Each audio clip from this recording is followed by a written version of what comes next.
Joining me now is Dan Ives of Wedbush. He's the global head of tech research. Well, Dan, I think I summarized it pretty good, but you think another trillion in market cap from here? I mean, Kelly, I think the golden goose is autonomous. I think that's worth $1 trillion in terms of valuation.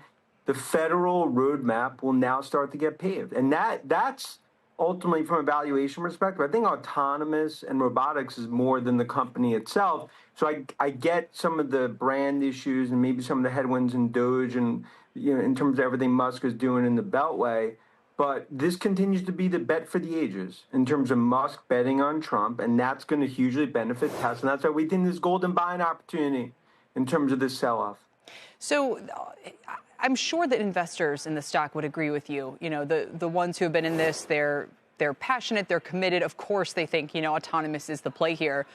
But I still see a lot of frustration on social media about the performance lately. And even a couple of hours ago, Musk was tweeting about how the Boring Company is building a tunnel in Dubai or something. I mean, he has a lot going on. Would they prefer that his focus is more on Tesla?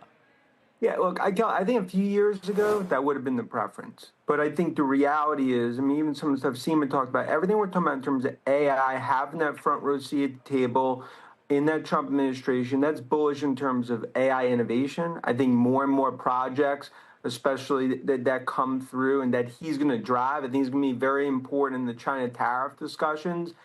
And they have a massive innovation line coming out in terms of Optimus, in terms of autonomous, everything we see with Austin in terms of June. So look, haters are going to hate as they always do in Tesla. But I just think this sell-off here, I think it's just a massive buying opportunity given we see a $2 trillion market cap on the horizon. Tell me about the China business. How much under threat is it, and what do you think might happen there on the tariff front?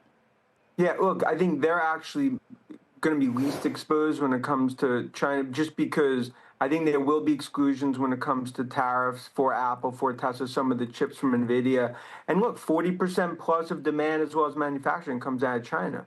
But that's also why, Musk is 10% politician, 90% CEO. He plays well in the sandbox in Beijing. They want that trophy case of Musk and Tesla in China. And he's one of the rare people, along with Cook, that's able to be successful in China as well as the U.S. And I think a lot of sort of the worries there are well overdone. I think growth will return in terms of the China market. All right.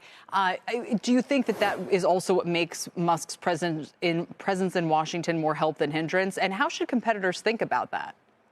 Yeah, look, he's one of the rare ones that basically has that blessing from Beijing. And that's something from a Trump perspective as we get into these tariffs, as you'll see, obviously coming up today and just over the coming months. He's going to be a huge asset for Trump when it comes to China. He understands Beijing, has strong relationships in the government there, and also he understands AI. It goes back to NVIDIA, chips, everything we're seeing with Apple. That's why the street, I think, is kind of saying in this game of high-stakes poker, not as worried. That's what you're seeing in the stocks. But I do believe Musk, despite all the sort of worries, him having that front row seat in the White House is bullish for Tesla.